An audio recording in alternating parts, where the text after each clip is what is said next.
오늘 변론 기일에 이르기까지 써두신 노고에 경의를 표합니다.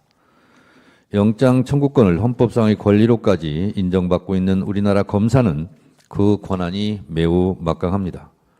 그러나 실제 그 권한의 위력이 나타나는 것은 표면상 드러나는 것보다는 수사 과정에서의 개개의 의지나 행위에 있는 경우가 더 많습니다.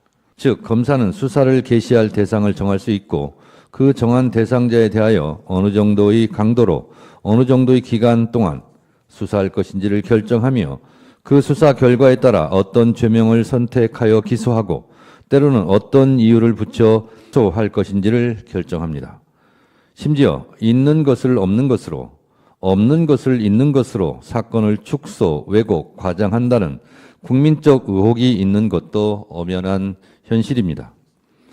대한민국 검찰은 실질적으로 수사권, 기소권, 영장 청구권을 독점하여 견제받지 않는 무소불위의 검찰 권력, 통제받지 않는 검찰공화국이라는 오명과 원성이 높습니다. 검찰개혁에 대한 국민적 여망이 높은 이유입니다. 수사에 대한 절차는 대개 정해져 있기는 하나 실제 운용되는 현실에서는 개개의 행위와 결정에 대하여 모두 구체적인 법령으로 정할 수도 없어서 각 검사들이 양식에 맡겨져 있는 경우가 허다합니다. 그렇기에 검사에게는 다른 공무원들보다는 더 엄격한 법적, 윤리적 기준이 적용되어야 하고 민주적 통제와 견제의 폭이 더욱 넓어져야 하는 것입니다. 실제 검사들의 권능은 국민들의 일상을 송두리째 바꿔놓을 수 있을 정도로 막강한 것이어서 검사들의 수사와 결정은 국민들에게는 가장 큰 침익적 행위가 된다는 점은 주지의 사실입니다. 그렇기에 검찰청법 제4조 1항은 검사는 공익의 대표자로서 그 직무와 권한을 행사해야 한다고 규정하고 있고 제4조 3항은 검사는 그 직무를 수행할 때 국민 전체에 대한 봉사자로서 헌법과 법률에 따라 국민의 인권을 보호하고 적법 절차를 준수하며 정치적 중립을 지켜야 하고 주어진 권한을 남용하여서는 아니 된다고도 규정하고 있습니다. 그러나 막강한 권한을 가진 검사 권력에 대한 견제는 검찰 조직의 자체 감찰로는 턱없이 부족합니다. 결국 국민을 대변하는 국회에서 상시적으로 감시할 수 있어야 하며 혐의가 짙고 엄중한 경우에는 그 탄핵의 허들을 낮추어 언제든 상시적으로 탄핵할 수 있도록 하여야 합니다. 그렇게 하여야만 검사들의 행위에 대해 사후적으로도 통제가 강화될 뿐만 아니라 사전적으로도 견제의 효과가 도모될 것입니다. 본건에서 문제되는 이른바 도이치모터스 주가 조작 사건은 2013년 서울경찰청 중대범죄수사과에서 내사에 착수하였다가 현직 고위직 검사의 배우자가 대상이었다는 이유로 수사 무마 의혹을 받은 사건입니다. 재판관님들께서도 주지하고 계신 바와 같이 도이치모터스 주가 조작 사건의 관련 범죄자들이 모두 철저하게 수사받았고 혐의자 대부분이 기소되어 유죄를 선고받았습니다. 그러나 유독 한 사람만이 다른 사람들과 달리 공정한 조사를 받지 않았고 아직까지도 아무런 처벌도 받지 않고 있습니다. 검사가 최선의 노력을 다하여 수사를 한 후 불기소 처분을 하였다면 설령 그 결정이 잘못이 있더라도 위법 행위라 할 수는 없을 것입니다. 국회는 적법한 직무집행을 한 피청구인들의 행위를 문제 삼고 있지는 않습니다. 국회가 피청구인들에 대하여 탄핵소추 의결을 한 것은 피청구인 등이 김건희 여사에 대한 불기소 결정을 하였기 때문만은 아닙니다. 피청구인들이 위 사건을 처리하면서 헌법과 법률에 따라 검사에게 부여된 책무를 이행하지 않았다는 의혹이 있기 때문입니다.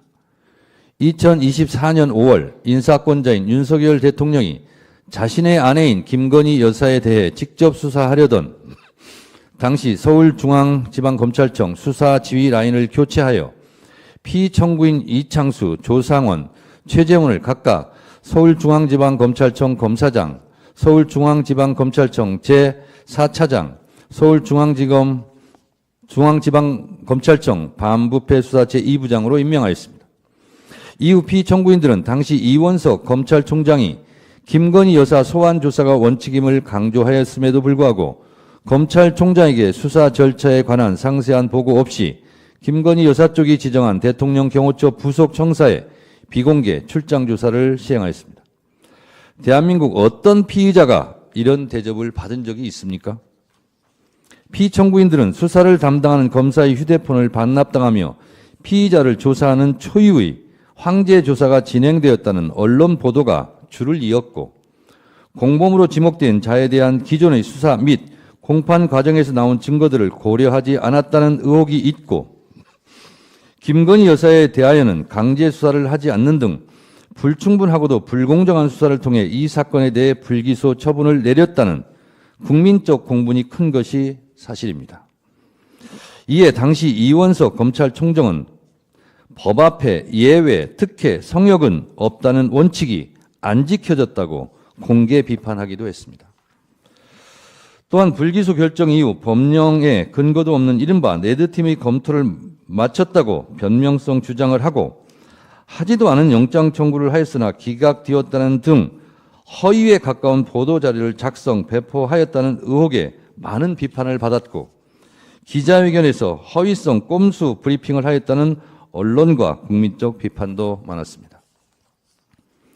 피청구인들의 행위는 대한민국의 형사 사법이 적법한 절차에 따라 정의롭고 공정하게 이루어진다는 국민들의 신뢰를 배반한 행위일 뿐만 아니라 국가의 공권력 행사가 불공정하고 자의적으로 행사됨으로 인하여 국가의 형사사법 질서에 미치는 부정적 영향 내지 해악이 매우 크다고 할 것입니다.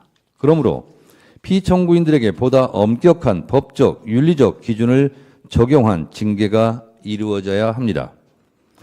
그러나 검사징계법 제3조는 검사의 징계를 해임, 면직, 정직, 감봉 및 견책으로 구분하고 있을 뿐 국가공무원법 제79조에 규정하고 있는 다른 공무원과 달리 정작 파면에 해당하는 중징계는 존재하지 않습니다.